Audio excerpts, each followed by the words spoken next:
مرجان اور نیلم سے سجا دی گئی۔ نہروں کے کنارے پر ایسے مصنوعی درخت بنائے گئے جن کی جڑیں سونے کی، شاخیں اور پتے زمرد کے تھے۔ ان کے پھل موتی، یاقوت اور دوسرے جواہرات کے بنوا کر ان پر ٹانگ دیے گئے۔ شہر کی دکانوں اور دیواروں کو مشک و زعفران اور عنبر و گلاب سے ثقیل کیا گیا۔ یاقوت و جواہرات کے خوبصورت پرندے چاندی کی دیواروں پر بنوائے گئے جن پر پہرے دار اپنی اپنی باری پر آ کر پہرے کے لیے بیٹھ جاتے۔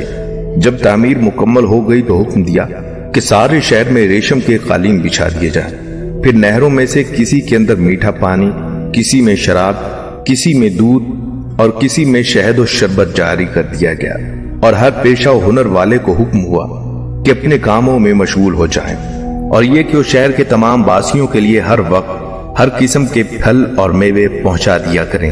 جب یہ شہر اس سجاوٹ کے ساتھ تیار ہو گیا تو تمام امراء کو یہ حکم ہوا کہ اس شہر میں آباد ہو جائیں۔ پھر شداد خود اپنے لاؤ لشکر کے ہمراہ انتہائی تکبر اور غرور کے ساتھ اس شہر کی طرف روانہ ہوا۔ بعض علماء و مصلحین کو بھی ساتھ لیا اور راستے بھر ان سے ٹھٹھا اور تمسخر کرتے ہوئے ان سے کہتا رہا، ایسی جنت کے لیے تم مجھے کسی اور کے آگے جھکنے اور ذلیل ہونے کا کہہ رہے تھے، میری قدرت اور دولت تم نے دیکھ لی۔ جب قریب پہنچا تو تمام شہر والے اس کے استقبال کے لیے شہر کے دروازے کے باہر آ گئے اور اس پر جواہر نچھاور کرنے لگے۔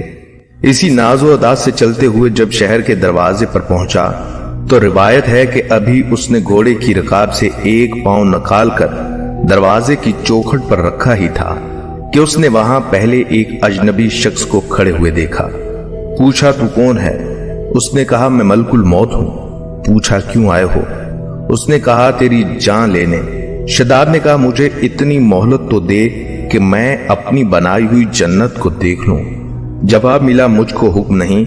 کہا چلو اس قدر ہی فرصت دے دو کہ گھوڑے پر سے اتر جاؤں۔ جواب ملا اس کی بھی اجازت نہیں۔ چنانچہ ابھی شداد کا ایک پاؤں رکاب میں اور دوسرا چوکھٹ پر ہی تھا کہ ملک الموت نے اس کی روح قبض کر لی، اور پھر حضرت جبرائیل علیہ السلام نے اتنی زور سے چیخ ماری کہ وہ تمام شہر اپنی سجاوٹوں کے ساتھ زمین بوس ہو گیا اور اس کا نام و نشان تک نہ رہا۔ قرآن پاک کی سورہ فجر میں اس کا ذکر اس طرح ہوا ہے کہ وہ جو ارم تھے بڑے ستونوں والے اور شہروں سے اس کی مانند کوئی شہر شاندار نہ تھا۔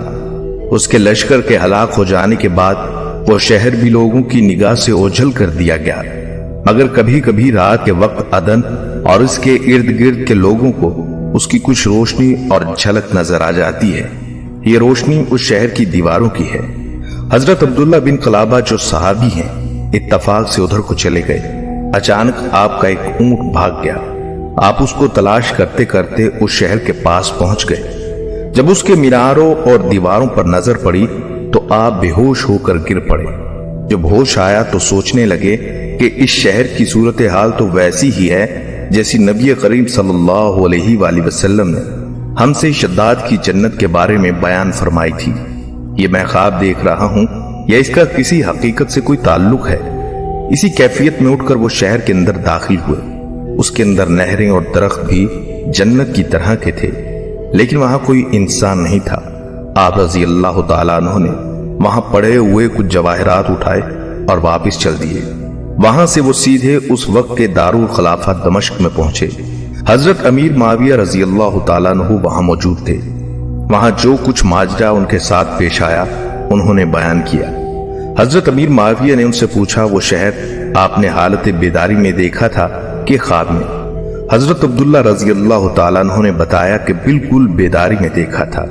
پھر اس کی ساری نشانیاں بتائیں کہ وہ عدن کے پہاڑ کی فلاں جانب اتنے فاصلے پر ہے، ایک طرف فلاں درخت اور دوسری طرف ایسا کنواں ہے، اور یہ جواہرات یاقوت نشانی کے طور پر میں وہاں سے اٹھا کر لایا ہوں۔ حضرت امیر معاویہ رضی اللہ تعالیٰ عنہ یہ ماجرا سننے کے بعد نہایت حیران ہوئے۔ پھر اہل علم حضرات سے اس کے بارے میں معلومات حاصل کی کہ کیا واقعی دنیا میں ایسا شہر کبھی بسایا گیا تھا جس کی اینٹیں سونے چاندی کی ہوں۔ علماء کرام نے بتایا کہ ہاں قرآن مجید میں اس کا ذکر آیا ہے، مگر اللہ تعالیٰ نے اس کو لوگوں کی نگاہوں سے چھپا دیا ہے۔ خواتین و حضرات، مال و دولت کے غرور اور گھمنڈ میں سرکشی اور تکبر نہ کریں۔ بلکہ ہمیشہ دل میں خوف خدا رکھ کر تواضع اور انکساری کو اپنی عادت بنائیں، اور جہاں تک ہو سکے اپنی زندگی میں اچھے اعمال کرتے رہیں۔